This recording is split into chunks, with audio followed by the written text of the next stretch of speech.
الحمد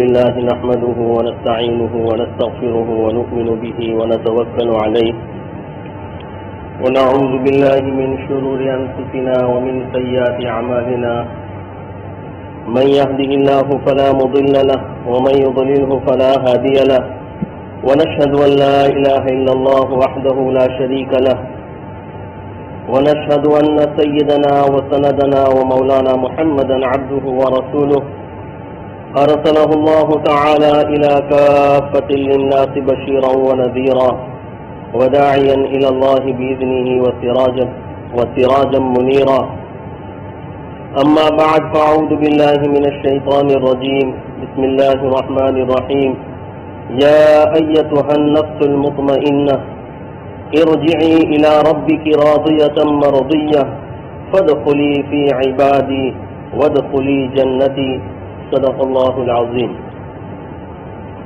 بزرگان محترم اور میرے عزیز ساتھیوں، گزشتہ اسی آیت کے متعلق میں نے چند باتیں عرض کی تھی، کچھ باتیں رہ گئی تھی، آج انشاءاللہ اسی کے متعلق چند باتیں عرض کروں گا۔ یہ آیت مومن کو اس کے آخری وقت کا خطاب ہے۔ سورہ فجر کی یہ آیت ہے، آخری آیت، اور مومن کو خطاب ہے کہ نفس مطمئنہ تو چل اپنے رب کی طرف، ارجعی الی ربک راضیۃ مرضیہ، کہ تو اللہ سے راضی ہے اور اللہ بھی تجھ سے راضی ہے۔ فادخلی فی عبادی، اور میرے نیک بندوں میں داخل ہو جا اور میری جنت میں داخل ہو جا۔ تو رضا پر بات چل رہی تھی کہ راضی ہونا، اللہ سے راضی ہونا، تو ہر آدمی یوں کہہ سکتا ہے کہ میں اللہ سے راضی ہوں، تو وہ نہیں ہے۔ رضا کا مطلب یہ ہے کہ اللہ تبارک و تعالیٰ سے راضی ہونے کا مطلب یہ ہے کہ اللہ تبارک و تعالیٰ کے افعال سے بھی راضی ہے، تقدیرات سے بھی راضی ہے، اللہ تبارک و تعالیٰ کے ہر معاملات سے وہ راضی ہے، تب وہ راضی سمجھا جائے گا۔ ورنہ اگر تھوڑی سی مصیبت آئی، تھوڑی سی پریشانی آئی اور ہائی واویلا اس نے شروع کر دیا، تو یہ راضیہ نہیں ہے، یہ اللہ سے راضی نہیں ہے۔ ہمارے ملک کا ایک بادشاہ ہے جو گزرا ہے، بہادر شاہ ظفر، نیک آدمی تھا۔ کچھ حالات اس کے آخر میں جب اس کے آئے ہیں، یہ شاعر بھی تھا، اس نے ایک قطعہ لکھا ہے کہ نسی حال کی جب ہمیں اپنی خبر، رہے دیکھتے اوروں کے عیب و ہنر، جب پڑی اپنی خرابیوں پر نظر تو نگاہ میں کوئی برا نہ رہا۔ ظفر آدمی اس کو برا نہ کہے جو ہو چاہے کتنا ہی صاحب و فہم و ذکا، جسے عیش میں یاد خداوندی نہ رہے، جسے تیش میں خوف خدا نہ رہا۔ تو یہ اس نے جو یہ شعر کہا ہے اس میں بھی یہی ہے کہ آدمی اوروں کے عیبوں کی طرف نگاہ رکھتا ہے، یعنی سوال پیدا ہوتا ہے کہ ہم مومن ہیں، اللہ کو ماننے والے ہیں، ہم نماز پڑھتے ہیں، ہمارے معاملات ہم یوں سمجھتے ہیں کہ ہمارے معاملات ٹھیک ہے، پھر بھی اللہ کی طرف سے فیصلے ہمارے طرف نہیں آ رہے اچھے، تو ہم کیا کر رہے ہیں کہ اوروں کے عیبوں پر ہماری نگاہ ہے، وہ ایسا ہے، وہ ایسا ہے، وہ یہ کر رہا ہے، وہ کر رہا ہے، اپنے حال کا ہمیں معلوم ہی نہیں، ہمیں اپنے حال پر نظر ہی نہیں ہے ہماری۔ تو آدمی جب وہ بادشاہ بھی یہی کہہ رہے ہیں، ان پر بھی یہ حالات آئے تھے کہ جب اپنی خرابیوں پر جو نظر پڑی تو ہمیں نگاہ میں اب کوئی بھی ہمیں برا نہیں لگا کہ ہم سب سے زیادہ برے ہیں۔ اور جسے جو یہ کہا ہے کہ وہ آدمی ہی نہیں جسے عیش میں یاد خداوندی نہ رہے، کہ اللہ نے جب نعمتیں دی، اللہ نے مال دیا، اللہ نے اولاد دی، شادی بیاہ کا موقع ہے، ایسے تمام مواقع میں اس کو یاد خداوندی نہ رہی، یعنی اللہ کے احکامات کو وہ توڑ رہا ہے، اللہ کو ناراض کر رہا ہے۔ آدمی کیوں ایسا ہو جاتا ہے سمجھ میں نہیں آتا ہے۔ ابھی بالکل تازہ معاملہ آپ کو بتاؤں، میرا ذاتی تازہ معاملہ، ایک آدمی کا افتتاح ہے انہوں نے کہا کہ مولانا آپ کو دعا کرنی. میں نے کہا ٹھیک ہے انشاءاللہ میں ضرور کر دوں گا دعا. اب دعا کے لیے کہا مجھے تو کہا کہ یہ ریبن ذرا لگانی ہے اور ریبن کاٹنی ہے. میں نے کہا یہ تو ہمارے مذہب کی یہ چیز نہیں ہے، یہ تو غیروں کا طریقہ ہے، اس سے اللہ اور اللہ کے رسول راضی نہیں ہوں گے. آپ دیندار ہیں، آپ نماز پڑھنے والے ہیں، آپ سمجھدار ہیں، اور آپ کو بھی معلوم ہے کہ مولانا تمہیں کیسے ہو، لیکن بلا تکلف آدمی کہہ رہا ہے اور ذرا سا کر دو ایسا. میں نے کہا یہ نہیں ہو سکتا، آپ اپنا پیر سیدھا، دایا پیر پہلے اچھی طرح سے اندر رکھیے، پھر میں رکھ دیتا ہوں پیر، استطاع ہے تو پھر ہم دعا کر لیں گے. تو یہ ہے کہ آدمی جب عیش میں ہوتا ہے تب بھی وہ کیا کرتا ہے، اللہ کو بھول جاتا ہے، نعمتوں میں بھول جاتا ہے. یہ ہر آدمی اپنے بارے میں سوچے کہ ہم پر جو حالات ہیں، ہم پر جو مصیبتیں ہیں، تو ہم کیا کر رہے ہیں. اتنے حالات بگڑنے کے باوجود بھی مسلمانوں کے کانوں پر جوں تک نہیں رینگ رہی ہے. یعنی کتنے ایسے معاملات میں دیکھ رہا ہوں شادی بیاہوں کے آج بھی کہ ابھی بھی وہ اللہ کو ناراض کرنے والے ہی عمل کر رہا ہے. کیوں سمجھتے نہیں ہیں مسلمان؟ تو یہ ہے شاعر جو بادشاہ جو یہ کہہ رہے تھے کہ جسے عیش میں یاد خداوندی نہ رہی، جسے تیش میں خوف خدا نہ رہا، کہ جب اپنی حکومت ہے، اپنا ورچسو ہے، تو اس وقت وہ قوم پر ظلم کر رہا. تو راضیتم مرضیہ یہ ہے کہ اللہ تبارک و تعالی سے ہر حال میں بندہ راضی رہے. اللہ کی طرف سے مصیبت آئے تب بھی ہم راضی رہیں، اللہ ہمیں بادشاہ بنا دے، ہمیں بڑا ذمہ دار بنا دے، تب بھی اللہ کا شکر کرے کہ یا اللہ یہ تیری ہی نعمت ہے، میرا اس میں کوئی کمال نہیں ہے. اللہ تعالیٰ بادشاہت چھین لے، ہمارا عہدہ چھین لے ہم سے، اللہ تبارک و تعالیٰ مال چھین لے، اللہ ہماری حفاظت فرمائے. ہم تو کمزور ایمان والے ہیں، لیکن اگر اللہ تعالیٰ ہمارے سے مال اولاد وغیرہ چھین لے تب بھی ہم یہ کہیں کہ ہم اللہ سے راضی ہیں. یہ راضیتم مرضیہ میں داخل ہے. اب یہ سوال ہے کہ ہم اپنے آپ کو کیسے پہچانے کہ اللہ مجھ سے راضی ہے. صحابہ نے بھی جناب نبی کریم صلی اللہ علیہ وسلم سے یہ سوال کیا تھا کہ اللہ ہم سے راضی ہے، یہ ہمیں کیسے معلوم ہوگا، کیسے آدمی پتا کرے گا کہ اللہ ہم سے راضی ہے. تو اللہ کے نبی صلی اللہ علیہ وسلم نے وہاں ایک الگ مثال دی ہے کہ اگر تمہارا پڑوسی تم سے راضی ہے، یہ معاملات کہ اگر تمہارا پڑوسی تم سے راضی ہے اور تم اس سے اچھے معاملات کر رہے ہیں تو سمجھ لو کہ اللہ تبارک و تعالیٰ بھی تم سے راضی ہے. اور عام بات یہ ہے کہ اگر ہماری طرف سے معاملات اللہ کی طرف صحیح ہو رہے ہیں، ہم اللہ کی عبادت کی طرف لگے ہوئے ہیں، ہم نیک کاموں کی طرف چل رہے ہیں، تو اس کا مطلب یہ ہے کہ ہم سے اللہ تبارک و تعالیٰ راضی ہے. ورنہ تھوڑی سی مصیبت پر ہم شکایت کا مادہ ہمارے اندر آ گیا، ہماری طبیعت منقبض ہو جاتی ہے کہ یار کیا میرے ساتھ ہی ایسا ہوتا ہے، میں ہی ایسا رہ گیا ہوں کہ یار میرے گھر میں ہی ایسا ہو جاتا ہے، میری تجارت میں ہی نقصان ہو جاتا ہے، میرے ہی شادی بیاہ میں ایسا ہو جاتا ہے. اگر یہ آدمی سوچتا ہے تو سمجھ لے کہ اللہ اس سے راضی نہیں. اور اگر ہر کسی بھی مصیبت کے وقت ہم پر یہ حالت آتی ہے کہ ہم یہ سوچتے ہیں کہ نہیں اللہ کی مرضی ہے، جو ہوا ہوگا وہ اللہ ہی کی طرف سے. اصل میں یہ ہے، ایک بات یہ سمجھ لو کہ مصلحت تو ہماری ہوتی ہے، ہماری مصلحت کے مطابق اللہ تبارک و تعالیٰ کی طرف سے فیصلے ہوتے ہیں. اس کو سمجھے. دیکھو اللہ تبارک و تعالیٰ نفع اور نقصان کا محتاج نہیں ہے. حدیث میں ہے جناب نبی کریم صلی اللہ علیہ وسلم فرماتے ہیں کہ اگر ساری دنیا کی انسان اتقا قلب بن جائے، یعنی نبیوں جیسے والے دل ان کے ہو جائے، متقی بن جائے ساری دنیا کی انسان، تب بھی اللہ کی ملکیت میں اور اللہ کے ملک میں ایک ذرہ برابر کا بھی اضافہ نہیں کر سکتے. اور ساری دنیا کی انسان مخلوقات مل کر شیاطین کے قلوب بن جائے، اللہ کی نافرمانی پر اتر آئے، تب بھی اللہ کے ملک میں اور اللہ کی ملوکیت میں ایک ذرہ برابر بھی نقصان نہیں کر سکتے. تو اللہ کو ہمیں تکلیف پہنچانے سے کوئی فائدہ نہیں، اور اللہ کو ہمیں نعمت پہنچانے سے کوئی نقصان نہیں ہے. اللہ کے ہمارے ساتھ جو معاملات ہیں وہ ہماری مصلحت کی بنا پر ہے۔ آدمی پر جب بھی کوئی حالت آئے، ہم کیا کرتے ہیں، ہم پر جب حالت آتی ہے تو ہم بندوں کی طرف پہلے دوڑتے ہیں۔ ہم سب کا یہ حال ہے، میرا بھی یہ حال ہے۔ اس وقت ہماری نگاہ اللہ کی طرف پہلے نہیں جاتی۔ یہ ہمیں عادت بنانی ہے کہ ہر معاملے میں سب سے پہلے ہماری نگاہ کہاں جائے، اللہ کی طرف جائے۔ آدمی بیمار ہو گیا تو پہلے پوچھے گا کہ آپ تاؤ آؤٹو سے گیا، ڈاکٹر نے بتاؤ۔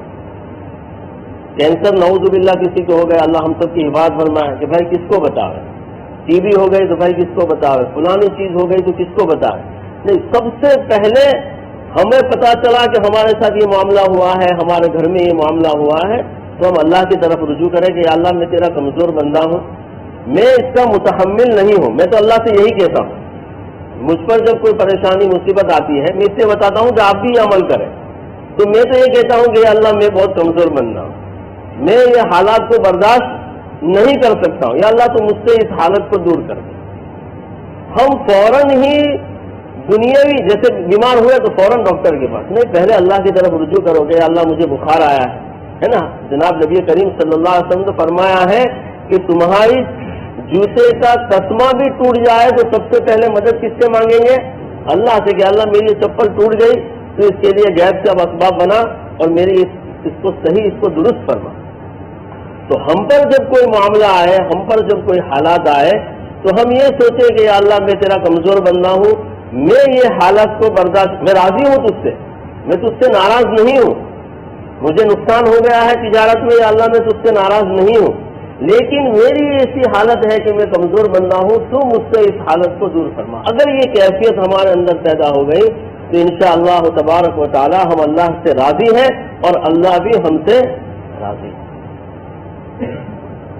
تو یہ جو آیت کریمہ تھی، تو یہ راضیۃ مرضیہ، اس کو ہم اچھی طرح سمجھ رہے ہیں کہ ہمارے ہر معاملات میں جو ہم کہتے ہیں کہ ہم اللہ سے راضی ہیں، راضی پر رضا رہنا، اور اسی آیت میں اللہ تبارک و تعالیٰ نے یہی بندوں کے لیے کہا ہے کہ اب تم چلو فادخلی فی عبادی وادخلی جنتی، یہ انعام انہی بندوں کے لیے اللہ تبارک و تعالیٰ نے خاص فرمایا۔ اب اس سے جو غیر مسلمین ہیں، اصل میں شیخ اکبر رحمۃ اللہ علیہ نے لکھا ہے کہ یہ جو آسمان کے نیچے کی جو پوری دنیا ہے، یہ پوری کی پوری جہنم ہے۔ یہ جو آیت میں جو لفظ ہے ارجعی الی ربک، اس کی میں تھوڑی تشریح کر رہا ہوں کہ یہ آسمان دنیا کے نیچے کا جتنا علاقہ ہے جس میں ہم ہیں، یہ جہنم ہے، اور اس سے اوپر کا جتنا علاقہ ہے وہ جنت کا ہے۔ تو یہ آیت میں اللہ تبارک و تعالیٰ فرماتے ہیں کہ ارجعی الی ربک، کہ تو لوٹ اپنے رب کی طرف۔ تو لوٹنا اسی کو کہتے ہیں کہ جب کسی کو بھیجا گیا، یعنی پہلی مرتبہ لے جانے والے کو لوٹنا نہیں کہیں گے۔ ہم کو اللہ تبارک و تعالیٰ نے آدم علیہ الصلوۃ والسلام کے ذریعے سے اس دنیا میں بھیجا ہے، تو اب یہاں سے ہمارا جو اصل مسکن ہے جنت، اس کی طرف ہمیں لوٹنا ہے، اس کی طرف جانا ہے۔ تو قرآن میں ہم دیکھیں گے کہ تو وَاعْتَصِمُوا بِحَبْلِ اللَّهِ جَمِيعًا وَلَا تَفَرَّقُوا، اللہ تبارک و تعالیٰ نے قرآن کی رسی کو دنیا میں لٹکا دیا ہے، اور اس کو ہم پکڑ لیں گے تو اللہ تبارک و تعالیٰ ہمیں اپنی طرف لوٹا لیں گے۔ اسی لیے ہے حدیث میں ملتا ہے کہ غیر مسلموں کی، جو اللہ کو ماننے والے نہیں ہیں، جب ان کا انتقال ہوتا ہے تو ان کی روحوں کو بھی آسمان پر لے جایا جاتا ہے، لیکن جب آسمان کے قریب پہنچتے ہیں تو اللہ فرشتے آسمان کے دروازوں کو بند کر دیتے ہیں، یعنی جو ہمیشہ جہنم میں رہنے والے ہیں، اللہ تبارک و تعالیٰ حدیث میں ہے کہ آسمان کے دروازے بند ہو جاتے ہیں اور ان کو اعلیٰ علیین، اس میں اسفل سافلین میں ان کو لوٹا دی جاتی ہے، ان کی روحوں کو، کیونکہ یہ جہنم کا علاقہ ہے، ان کے لیے اوپر جگہ ہی نہیں ہے۔ تو یہ اللہ نے ہم پر احسان فرمایا ہے کہ ہم کو ایمان والا بنایا ہے، اور اس آیت میں اللہ تبارک و تعالیٰ ہم سے آخری وقت میں یہ خطاب فرما رہے ہیں کہ اے نفس مطمئنہ، اللہ کی طرف لوٹ۔ تو یہ قرآن کی جو رسی ہے، اس کو پکڑ لیں گے ہم، اور اس کے احکامات کے مطابق ہم اپنی زندگی کو گزار لیں گے تو ہم اللہ تبارک و تعالیٰ کی طرف لوٹ جائیں گے۔ اسی لیے میں نے آگے ایک بات صاحب نسبت کی جو بیان کی تھی کہ ہم کہتے ہیں کہ یہ فلاں بزرگ صاحب نسبت ہے، تو صاحب نسبت بھی اسی کو کہتے ہیں کہ جو اللہ کی ہر رضا پر راضی ہو، اللہ کے ہر معاملے پر وہ راضی ہو، اسی کو صاحب نسبت کہتے ہیں. ورنہ ایک طرف سے رضا ہے اور ایک طرف سے رضا نہیں ہے تو وہ مرضیہ میں داخل نہیں ہے. رابعہ بصریہ رحمۃ اللہ علیہ نام ہم نے سنا ہے، ان کے واقعات بھی بہت سنے ہیں. حضرت شیخ نے بھی فضائل اعمال میں فضائل صدقات وغیرہ میں ان کے قصے نقل کیے ہیں. ان کے بارے میں یہ بات میں اس لیے بتا رہا ہوں کہ صرف ہماری طرف سے اللہ کا ہمیں صرف اللہ کی طرف سے ہمارا راضی ہو جانا بھی صرف کافی نہیں ہے. اللہ کی رضا بھی ہمیں چاہیے، صرف ہم اللہ سے راضی ہیں یہ بھی کافی نہیں ہے. ان کا ایک واقعہ لکھا ہے کہ جب ان کا انتقال ہو گیا تو کسی نے ان کو خواب میں دیکھا تو پوچھا کیا حال ہوا. تو جب سب سے پہلے کہا کہ جب فرشتے ان کے پاس پہنچے ہیں اور پوچھا ان سے کہ من ربک کا، کہ تمہارا رب کون ہے، تو رابعہ بصریہ رحمۃ اللہ علیہ نے فرمایا کہ اس سے پوچھو، مجھ سے مت پوچھو کہ میرا رب کون ہے، میں تو جانتی ہوں کہ میرا رب تو اللہ ہے، لیکن اس سے پوچھو کہ وہ بھی مجھے اپنا بندہ سمجھتی ہے کہ نہیں. یعنی اللہ اپنی بندی مجھے سمجھتے ہیں یا نہیں. اب میرے راضی ہونے سے اور میرے اللہ کو یہ کہنے سے کوئی مطلب نہیں ہے. اگر اللہ مجھ سے راضی نہیں ہے تو میرا سب کرایا سب رائے گا اور بیکار ہو جائے گا. تو اس لیے ہمیں اس بات سے یہ سبق لینا ہے کہ ہم اپنے معاملات کو، اپنے صبح سے شام کے تمام معاملات کو ہم اللہ تبارک و تعالیٰ کی طرف رجوع کریں، اور ہر چیز میں جب بھی کوئی ہم پر حالت آئے، جب بھی کوئی مصیبت آئے، کوئی پریشانی آئے، جب کوئی خوشی کا موقع آئے یا غمی کا موقع آئے، ہماری نگاہ اللہ کی طرف ہو اور اللہ کے رسول صلی اللہ علیہ وسلم کے طریقے کی طرف ہو کہ اللہ کے رسول اس میں کیا چاہتے ہیں اور اللہ تبارک و تعالیٰ کیا چاہتے ہیں، اللہ کی رضا اس میں کیا ہے، اللہ کے رسول کی رضا کیا ہے، اللہ کی ناراضی کیا ہے اور اللہ کے رسول کی ناراضی کیا ہے. تو یہ آیت کریمہ جو میں نے گزشتہ تلاوت کی تھی، اس کو یہاں اس وقت میں ختم کر رہا ہوں کہ اے نفس مطمئنہ، کہ تو لوٹ اللہ کی طرف، ارجعی الی ربک راضیۃ مرضیہ، کہ تو اللہ سے راضی ہے اور اللہ بھی تجھ سے راضی ہے، اور تو میرے نیک بندوں میں داخل ہو جا اور میری جنت میں تو داخل ہو جا. تو یہ تین چیزیں تھی اس آیت میں. ایک تو موت کا وقت تھا، آخری وقت جو ہمارا ہوتا ہے اس کو بیان کر دیا گیا. دوسرا اللہ تبارک و تعالیٰ نے ہمیں بشارت دی ہے، اور تیسری چیز ہے اللہ تبارک و تعالیٰ نے جنت کا ہمیں انعام عطا فرمایا ہے. اب دو تین باتیں جو مجھے عرض کرنی ہے، وہ رمضان کے متعلق میں چند باتیں ایسا سوچ رہا تھا کہ رمضان قریب ہے تو اس کے متعلق بھی چند باتیں عرض کر دوں. یہ ہم سب جانتے ہیں کہ ابھی شب برات گئی ہے اور ہم لوگ نے اللہ تبارک و تعالیٰ سے توبہ اللہ بھی کی ہے، معافی مانگی ہے. تو رمضان میں چند کام ہیں جو ہمیں کرنے ہیں، بہت آسان ہے، اور چند کام ہیں، چند ایسے اعمال ہیں جن سے ہمیں بچنا ہے. تو کرنے کے جو اعمال ہیں رمضان میں، اس میں سب سے پہلا تو ہے روزہ ہے، یہ اللہ تبارک و تعالیٰ نے ہم پر فرض کیا ہے. اب گرمی کا موسم ہے اور عام وطن لوگوں کو اس میں پریشانی ہوتی ہے، تو بہت سارے لوگ چھوٹے چھوٹے بہانوں سے روزوں کو چھوڑ دیتے ہیں. بہت سارے لوگ آپ کے محلے میں، آپ کے پڑوسیوں میں، آپ کے ملنے جلنے والوں میں بہت سارے لوگ ایسے ملیں گے جو چھوٹے چھوٹے بہانے سے کہ مجھے تو پتھری کی تکلیف ہے، مجھے فلانی تکلیف ہے، مجھے شوگر ہے اور مجھے یہ کرنا ہی پڑتا ہے. ایسے بہت چھوٹے چھوٹے معاملات کی وجہ سے ہم لوگ اپنے روزوں کو چھوڑ دیتے ہیں، حالانکہ رمضان کے روزے فرض ہے. حضرت علی رضی اللہ تعالیٰ عنہ کی روایت ہے، حضرت علی رضی اللہ تعالیٰ عنہ کا قول ہے، وہ فرماتے ہیں کہ اگر آدمی پورا سال نفلی روزے رکھ لے تب بھی وہ رمضان کے ایک فرض روزے کی برابری نہیں کر سکتا. اور ہم لوگ چھوٹے سے معاملہ میں، چھوٹی سی تکلیف میں، چھوٹی سی مصیبت میں، یہ جو راضیت مرضیہ جو آیا ہے نا، وہ یہی ہے کہ یہ حالات ہیں ہم پر، یہ اللہ کی طرف سے ہمارا امتحان ہے. سال میں ہمیں چند دن ہمیں یہ امتحان پیش کرنا ہے کہ یا اللہ تیری رضا کے لیے میں بھوکا رہا ہوں، تیری رضا کے لیے میں پیاسا رہ رہا ہوں، میرا اور کوئی مقصد نہیں. میں صفت احسان جو ہے کہ جس میں آدمی یہ سوچے کہ اللہ مجھے دیکھ رہا ہے، میں اللہ کو دیکھ رہا ہوں، اللہ مجھے دیکھ رہا ہے، تو روزے کے اندر یہ سب سے اعلیٰ درجے پر ہوتی ہے. میں نے گزشتہ بھی شاید یہ بات بتائی تھی کہ روزہ ایک ایسی عبادت ہے کہ جو اللہ کے سوا کوئی جانتا ہی نہیں ہے اس کو. نماز تو لوگ جان لیں گے، میں کسی کو زکوٰۃ دیتا ہوں تو لوگوں کو بھی پتہ چلے گا، میں اب بتا سکتا ہوں کہ میں زکوٰۃ دے رہا ہوں.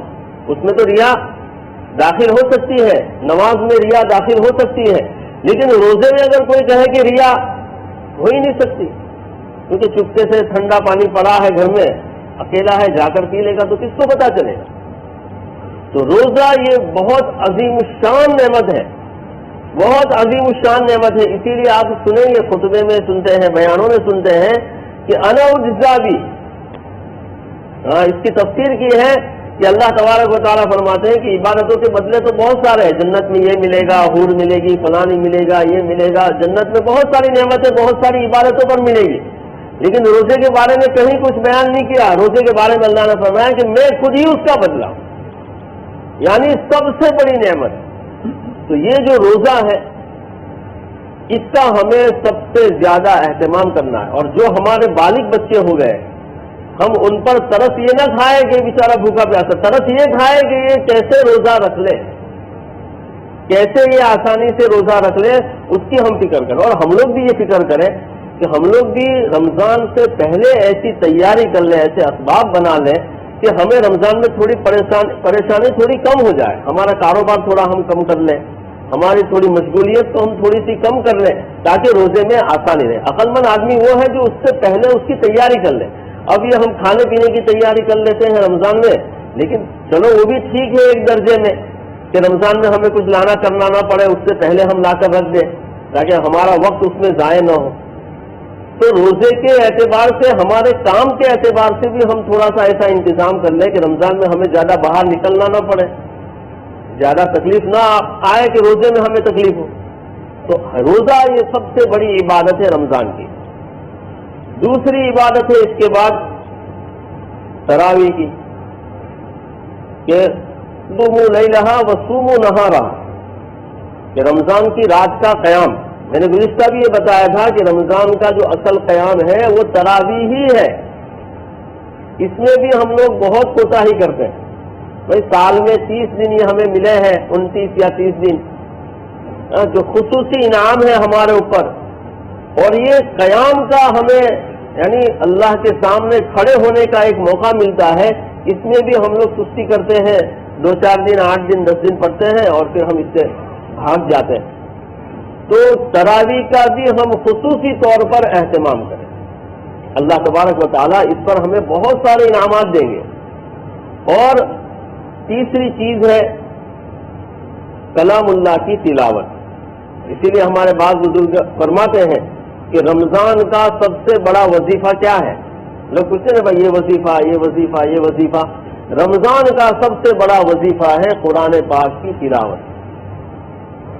یعنی جتنا ہو سکے ہم قرآن پاک کی تلاوت کریں. اس کے لیے بھی آپ کو پلاننگ کرنی پڑے گی. بغیر پلاننگ کے نہیں ہوتا ہے. آپ کو ذہن میں تازہ رکھ کر اس کو کاغذ پہ آپ بناؤ کہ صبح میرے پاس کتنا وقت ہے، فجر کے بعد سحری کے بعد میرے پاس کتنا وقت ہے، ظہر میں کتنا وقت ہے، دکان پر میں جاتا ہوں تو اس کے بعد میرے پاس کتنا وقت ہے. آپ وقت کا شیڈیول بنائیں اور اس کے مطابق اگر اپنی زندگی کو گزاریں گے، اس کے مطابق آپ اپنے رمضان کو گزاریں گے تو انشاءاللہ آپ کے 8-10 قرآن ایسے ہی ہو جائیں گے.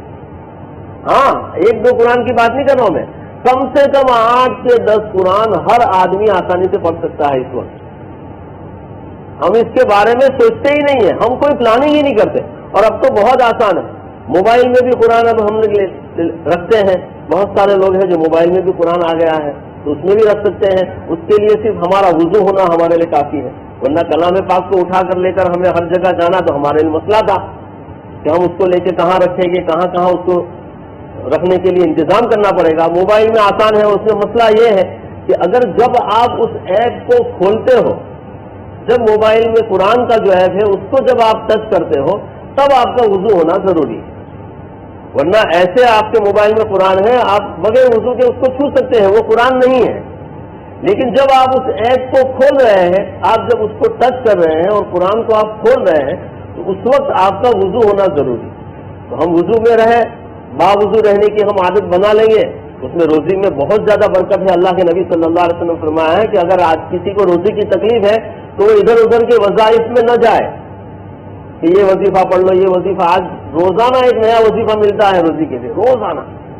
اللہ کے نبی صلی اللہ علیہ وسلم نے فرمایا ہے کہ جو آدمی باوضو رہنے کی عادت بنا لیتا ہے اس کی روزی میں برکت ہو جاتی ہے۔